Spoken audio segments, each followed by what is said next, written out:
Happy Saturday morning. Today was my Insanity Day 20. And, normally I try to give you a gentle but firm little pep talk in my videos. And today, as I was working out, I started to get angry. And I just wanted to get on here and say to you, stop it. Stop talking yourself out of your workout. Many people that I know are waiting for some motivation. They're waiting for some inspiration to arrive here before they go here and actually start working out. Guys, it's not going to show up. Positive self-talk is learned. It is a learned behavior. The way that I learned it was by moving first, and while moving, when it was really, really hard, listening to the person who was training me on my video and also repeating what they were saying in my head. It was a learned behavior.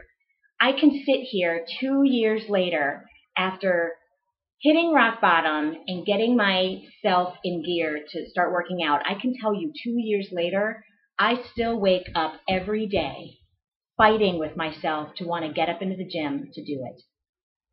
But I've done it so much now that I have created a consistency and a habit.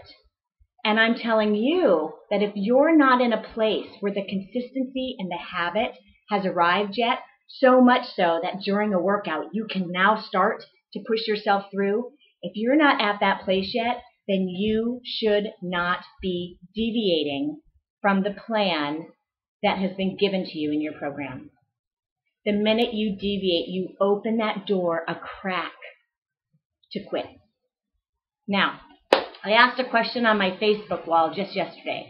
I wish I could say it to you verbatim, but I can't. But it essentially said, what kind of qualities in a person do you admire? In a person who has reached success, what kind of qualities do you admire? And one of the answers was drive. They really admired the drive. Another answer was that they really admired someone who overcame obstacles. Well, guess what? You can't overcome an obstacle unless you drive. So an obstacle may be in your way. If you just stare at it and say, I just don't feel like jumping that hurdle today, and you continually do that, you're not going anywhere. However, that obstacle's in your way, right? Maybe you run and you hit it and it falls down, or you fall down and you get up again and there's another one in front of you, and you run after that one and you hit it and it falls down, and you're like, oh my gosh, now I've failed twice. Look behind you. You started back there and now you're here. So it starts with an action. You will never be able to talk yourself out of a funky mood in the beginning. I seem to be able to do it now, but that's 2 years later. You will never be able to talk yourself into getting into those clothes and working out. Hence, today again, I was in my underwear. Guys, stop fooling yourselves. You cannot deviate from the plan.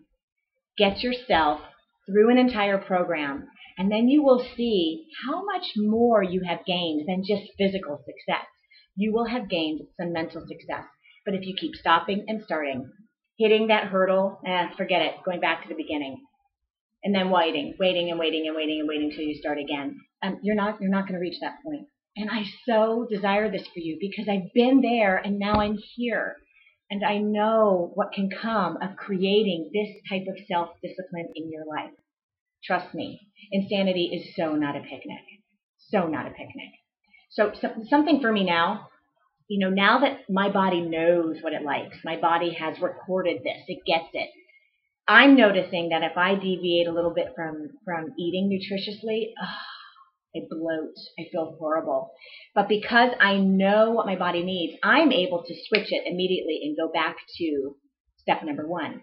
However, if you've never reached step number 5, then you're not going to know how to get yourself back on track. So the only thing you can do right now is stay on the track. Stay on the track. Okay, I know that was babbling, but I felt like I just had so much I wanted to say to you today.